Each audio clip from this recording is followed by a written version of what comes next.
नमस्ते, नमस्कार, कैसे हैं आप सभी। मैं इंग्लिश मंत्रा की तरफ से हार्दिक अभिनंदन, स्वागत।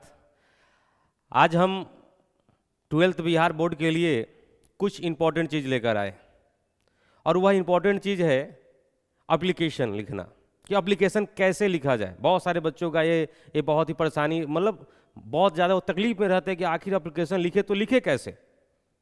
तो आज मेरे साथ आप मिलकर, है ना, जो मैं आप स्टेप बाय स्टेप मैं बताऊंगा उसको आप फॉलो कीजिए, है ना, और आप श्योर हो जाएंगे कि यहाँ 5 मार्क्स पक्का, ठीक है ना, कंफर्म 5 मार्क्स, ठीक है। तो कुछ स्टेप फॉलो करने पड़ेंगे आपको। बहुत आसान है एप्लीकेशन लिखना, बहुत ही आसान है। तो आइए हम लोग देखते हैं कि एप्लीकेशन कैसे लिखा जाता है ना। जो आप लोगों के बिहार बोर्ड में ये पूछे जाते हैं 5 मार्क्स के, तो आज हम लोग उसको कंफर्म करते हैं कि 5 मार्क्स कैसे आएगा, ठीक है ना। तो आइए हम लोग देखते हैं कि कैसे हम लोग लिखते हैं, ठीक है। जैसे हम एक क्वेश्चन लिए हैं, खासकर ये क्वेश्चन पूछा हुआ क्वेश्चन है बिहार बोर्ड के में। तो एक क्वेश्चन यह है कि write an application to the principal of your school, कि आप अपने स्कूल के जो प्रिंसिपल हैं उनके पास क्या लिखें, एप्लीकेशन लिखें, ठीक है। आखिर किस मुद्दे पर, किस लिए आप एप्लीकेशन लिख रहे हैं। Asking for leave due to illness, कि आप जो हैं बीमार हैं, है ना, और उसके लिए मतलब आपको छुट्टी चाहिए, है ना, इसलिए आप जो है क्या कर रहे हैं, अपने स्कूल के प्रिंसिपल के पास एप्लीकेशन लिख रहे हैं, ठीक है ना। तो हम लोग इसको क्या करेंगे कि इसमें कुछ स्टेप फॉलो करने हैं, और वह स्टेप कितने हैं, 7 स्टेप है। कितने स्टेप है, 7 स्टेप फॉलो करने हैं, ठीक है ना, 7 स्टेप। और एक एक करके हम लोग सीखेंगे आखिर लिखा कैसे जाता है ना। हम लोग एक एक स्टेप फॉलो करेंगे आखिर लिखा कैसे जाता है। जैसे फर्स्ट स्टेप है, हम लोग यहाँ देखेंगे, देखिएगा। जैसे फर्स्ट स्टेप हम लोग ये लेते हैं कि address and the position of the concerned person. इसका हिंदी होता है बाबू कि संबंधित व्यक्ति का पता और पद।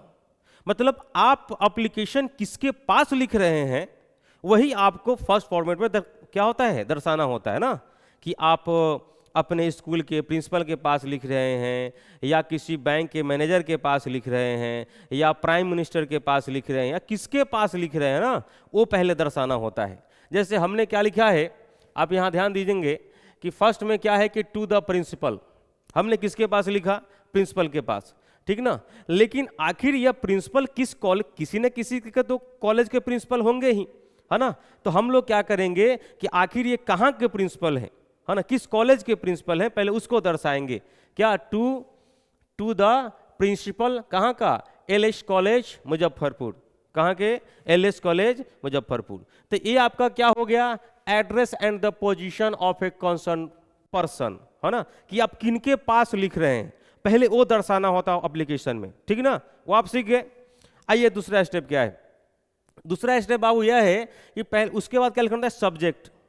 आखिर आप प्रिंसिपल के पास पत्र लिख रहे हैं, एप्लीकेशन लिख रहे हैं, तो क्या मुद्दा क्या है, सब्जेक्ट क्या है, विषय क्या है ना। किसी न किसी कारण से तो आप लिख ही रहे होंगे, वही चीज यहां दर्शाना होता है। लेकिन एक चीज ध्यान देखें, एक चीज हम लोग ध्यान ये देंगे कि जब भी आप सब्जेक्ट लिखेंगे, तो एक चीज पहले, उसके पहले आपको लगाना जरूरी है, वह है रिगार्डिंग।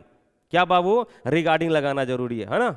और फिर उसके बाद किस लिए, आखिर ये मुद्दा क्या है कि लीव फॉर फ्यू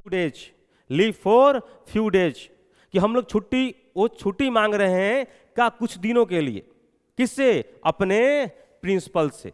तो ये क्या हो गया आपका, एड्रेस एंड पोजीशन, कि आप किनके पास लिख रहे हैं, ठीक ना। उसके बाद क्या है, सब्जेक्ट हो गया। तो आपका सब्जेक्ट क्या हो गया बाबू, कि regarding leave for few days, कि आप कुछ दिन के लिए क्या मांग रहे हैं, छुट्टी मांग रहे हैं। तो ये हो गया क्या, दूसरा स्टेप, है ना। तीसरा देखते हैं, तीसरा क्या है, ग्रीटिंग मतलब आप जो है आखिर किस व्यक्ति के पास जो लिख रहे हैं, वो सर है कि मैडम है, तो आप वहां से शुरुआत कर सकते हैं। जैसे रेस्पेक्टेड सर या मैडम, आप यहाँ पर रेस्पेक्टेड के जगह पर आप यहाँ डियर भी लिख सकते हैं कि dear sir and madam, dear sir and madam. लेकिन एक मतलब डियर ठीक है, वो भी ठीक है, लेकिन आपको लिखना क्या है बाबू, है ना, पहले क्या लिखिएगा, रेस्पेक्टेड सर, सर होंगे तो सर, नहीं तो मैडम होंगे तो मैडम लिखना है, ठीक है ना। अब दोनों नहीं लिखना है, दोनों में से कोई एक, अगर आप मैडम लिखेंगे तो सर नहीं, सर लिखेंगे तो मैडम नहीं, ठीक है ना। ये हुआ क्या आपका तीसरा। मैं सभी लिख कर बताऊंगा, है ना, अभी मैं आपको स्टेप बाय स्टेप मैं आपको बता रहा हूं। उसके बाद क्या होता है, बॉडी ऑफ लेटर, जो इसका मेन मुद्दा है ना, आप दर्शाना चाहते हैं कि सर एंड मैडम आखिर क्या कहना चाहते हैं, है ना, कुछ ना कुछ तो बताना। आखिर आपको छुट्टी चाहिए तो कितने दिनों की छुट्टी चाहिए, किस लिए चाहिए, क्यों चाहिए, यही बताया जाता है किसमें, बॉडी में।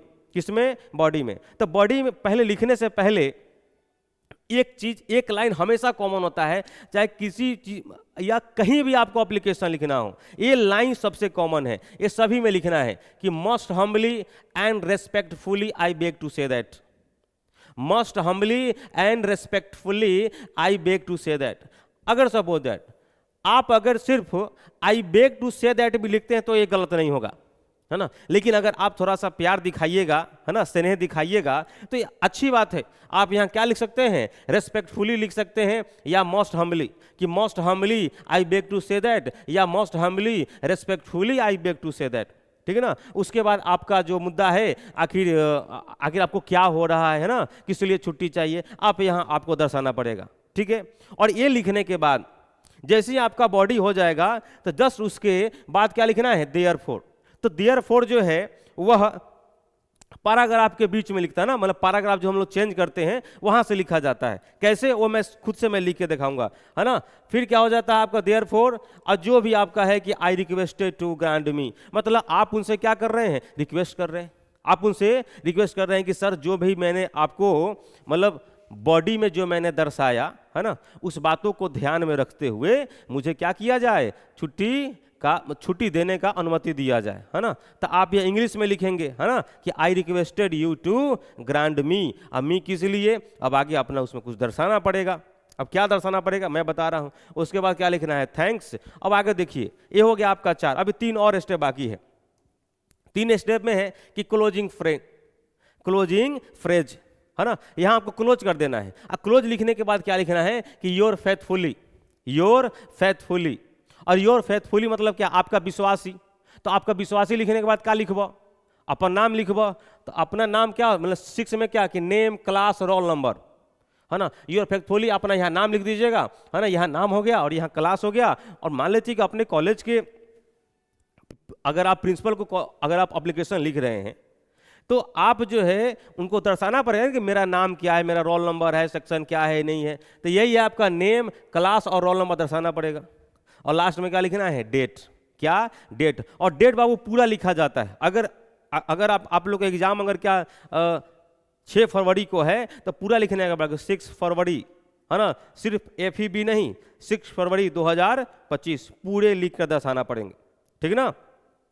अब हम लोग देखते हैं इसको लिखेंगे कैसे। ये तो हमने आपको 7 स्टेप बताया ना, इस बातों को ध्यान रखिएगा, ठीक है। और फिर हम लोग इसको लिखेंगे कैसे, पहले वो देख लेते हैं, ठीक ना। नेक्स्ट देखिएगा, जैसे ही आपका समझ लीजिए कि ये बिहार बोर्ड के द्वारा दिया हुआ क्या है, कॉपी है, ठीक है, ये बिहार बोर्ड के द्वारा दिया हुआ कॉपी है। अब इसको लिखना कैसे, तो हमेशा ध्यान रखिएगा, ये आपका जैसे हम लोग क्या बोलते हैं, चौथाई इसको बोलते हैं। पहले इसको छोड़ना है, ठीक है ना, चौथाई छोड़कर अब पूरा बाएं पकड़ कर चलना है ना, पूरा बाएं। अब जैसे देखिएगा, पहले हम लोग को क्या लिखना है, टू, और आप किसके पास लिख रहे हैं, अपने प्रिंसिपल के पास। तो क्या हो जाएगा, द प्रिंसिपल। अब कहीं ना कहीं के तो प्रिंसिपल होंगे, तो पूरा इस लाइन को आगे तक नहीं ले जाना है, क्या ना, कि टू द प्रिंसिपल, या यहाँ पर टू द बैंक मैनेजर। आखिर कहाँ के मैनेजर हैं या कहाँ के प्रिंसिपल है वो आपको दर्शाना पड़ता है। इस लाइन को आगे तक नहीं ले जाना है, आप इसके नीचे ही लिख दीजिए। जैसे हमने क्या बताया, LS कॉलेज, क्या, LS कॉलेज। आखिर ये LS कॉलेज है कहाँ पे, वो भी दर्शा देना पड़ेगा। और यह कहाँ है, मुजफ्फरपुर में है। कहाँ है, मुजफ्फरपुर में है, ठीक है, इतना दर्शा दिए। ए होने के बाद हम लोग को क्या लिखना है, सब्जेक्ट, क्या, सब्जेक्ट, ध्यान रखिएगा, सब्जेक्ट क्या था, मैंने अभी जस्ट थोड़ी देर पहले बताया कि सब्जेक्ट लिखने के बाद जो भी सब्जेक्ट हो उसके पहले एक वर्ड आपको ऐड करना है। और वह वर्ड क्या है, देखिए यहाँ पर वह वर्ड क्या है आपका रिगार्डिंग, क्या है रिगार्डिंग, ठीक है ना, इस बातों को ध्यान रखिएगा, क्या रिगार्डिंग, ठीक है,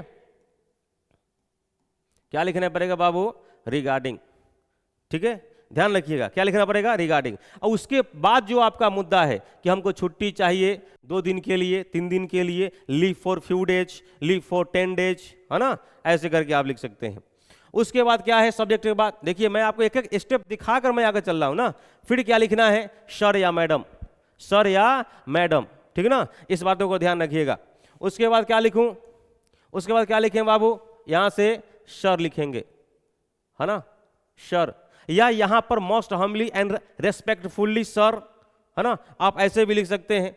तो आप यहां सर लिख दिए और फिर यहां देखो जैसे जैसे मैंने यहां बताया था ना, रेस्पेक्टेड सर एंड मैडम, है ना, आप यहां रेस्पेक्टेड लगा दिए, मैं भी लिख देता हूं रेस्पेक्टेड, चलो ठीक है,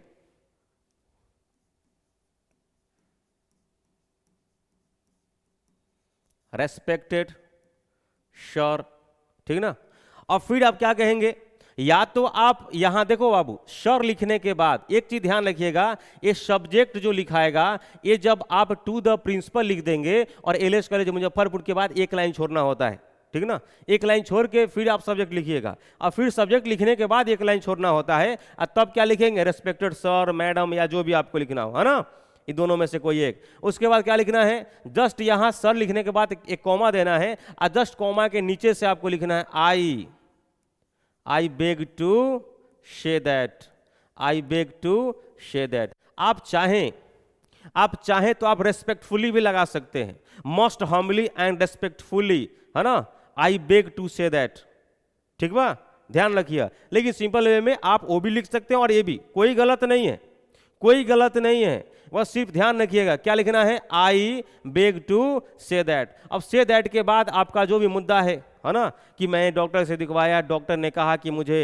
एक सप्ताह और मुझे रेस्ट करना चाहिए, है ना, उस बातों को रखते हुए आप उसको आगे बढ़ेंगे, ठीक है ना। फिर इसमें क्या हमने बताया था, देखो यहाँ ये तो हो गया आपका क्या, बड़ी लिखने के बाद क्या करना है, आपको थैंक्स लिखना है, क्या लिखना है, थैंक्स लिखना है, ठीक है ना।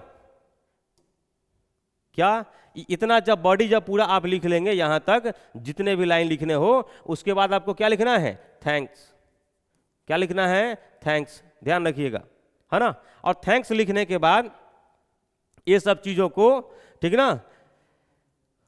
अब जैसे हाँ सॉरी, एक चीज मैं भूल ही गया, अब ये सब लिखने के बाद आपको क्या लिखना है, देयरफॉर, क्या लिखना है, देयरफॉर।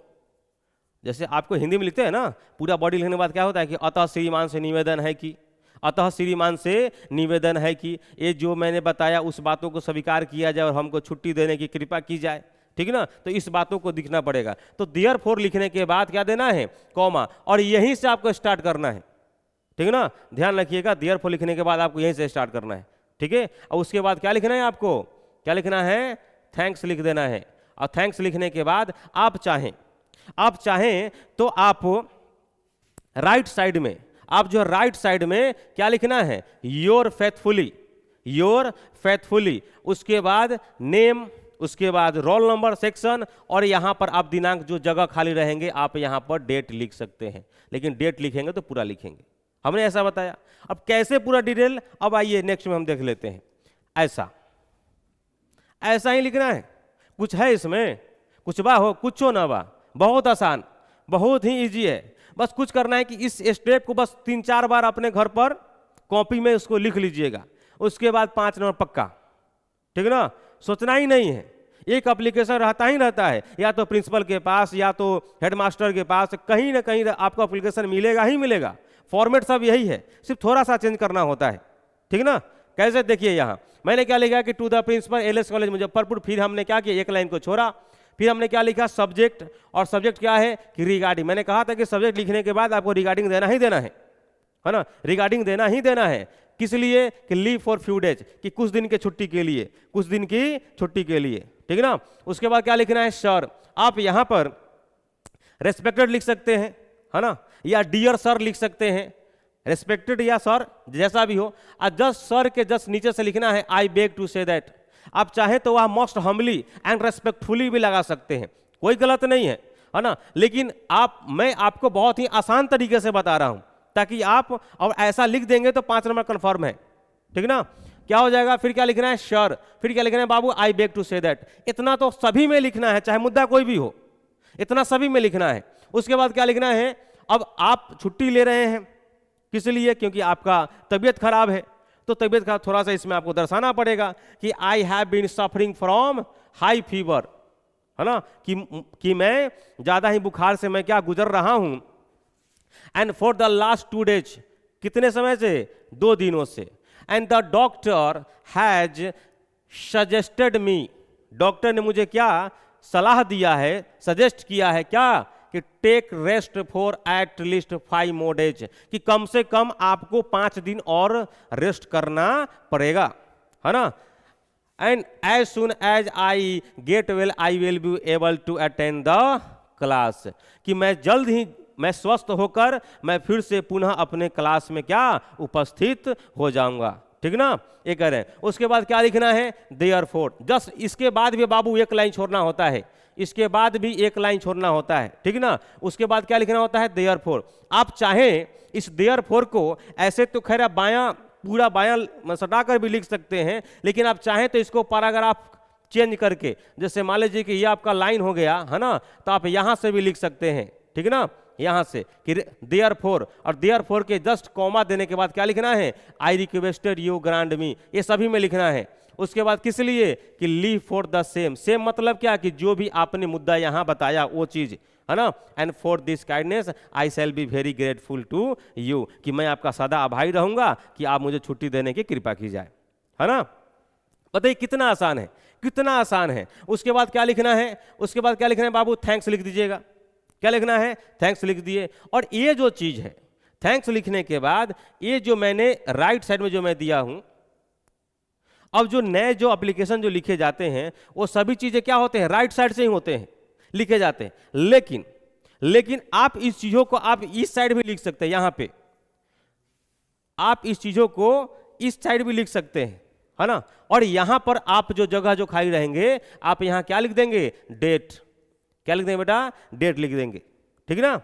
अब इस क्या है कि यहां योर फेथफुली, कि आपका विश्वासी छात्र, क्या छात्र, यहां आपका नेम लिखना है कि फलना कुमार, जो भी आपका नाम है, यहाँ क्लास कौन सा है, सेक्शन कौन सा है, रोल नंबर क्या है, ये सब चीज़ों को आपको लिखना पड़ेगा बस। अब इस चीज़ों को आप इस साइड भी लिख सकते हैं, ठीक ना, इस साइड भी लिख सकते हैं। और इस साइड जो जगह जो बचेगा, आप यहाँ क्या, डेट, दिनांक लिख दीजिए। दिनांक क्या है आपका, क्या हो जाएगा, 6 फरवरी 2025, 6 फरवरी 2025। आपका शायद इसी दिन एग्जाम है, 6 तारीख को, इंग्लिश का, ठीक ना। तो ध्यान रखिएगा, चाहे ये बिहार बोर्ड के हो, है ना, ये सभी के लिए कारगर है। और खासकर बिहार बोर्ड में, चाहे वो आर्ट्स से हो, कॉमर्स से हो या साइंस से हो, ये तीनों के लिए ये बहुत ही शानदार वीडियो है ना। तो इसको कम से कम एक बार बहुत ही अच्छे से देख लीजिएगा। अगर और देखने के बाद इसको घर पर कम से कम आपको 5 बार इसको आप क्या कीजिएगा, इसको लिखने का प्रयास कीजिएगा। सिर्फ आपको फॉर्मेट पता होना चाहिए कि कब कैसे क्या लिखना है, बस आप फॉर्मेट अगर सही है, तो नंबर 5 में 5 आना ही आना है ना। सिर्फ फॉर्मेट सही होना चाहिए, ठीक ना, चाहे कोई भी चीज का। तो इसीलिए इस वीडियो को ध्यान से देखेंगे, थोड़ा सा इसको शेयर कर दीजिएगा, ठीक ना। लाइव में बहुत लोग जुड़े हुए हैं, ठीक ना, क्योंकि हमको लगातार इस पे कॉन्सेंट्रेट करना था, तो मैं किसी का नाम नहीं ले पाया। इसीलिए आप इस वीडियो को शेयर कर दीजिए, लाइक कर दीजिए और सब्सक्राइब कर दीजिए, और समझिए कि आज आपका 5 नंबर पक्का, ठीक है। तो चलिए, तो अब हम लोग मिलते हैं नेक्स्ट वीडियो में। नेक्स्ट में हम लोग और भी बेहतरीन तरीके से आपको कुछ नए चीज़ों लेकर आएंगे जो आपके एग्जाम में क्या हो, बेनिफिशियल हो। तो इसीलिए thank you for watching, subscribe English Mantra official. धन्यवाद, जय हिंद।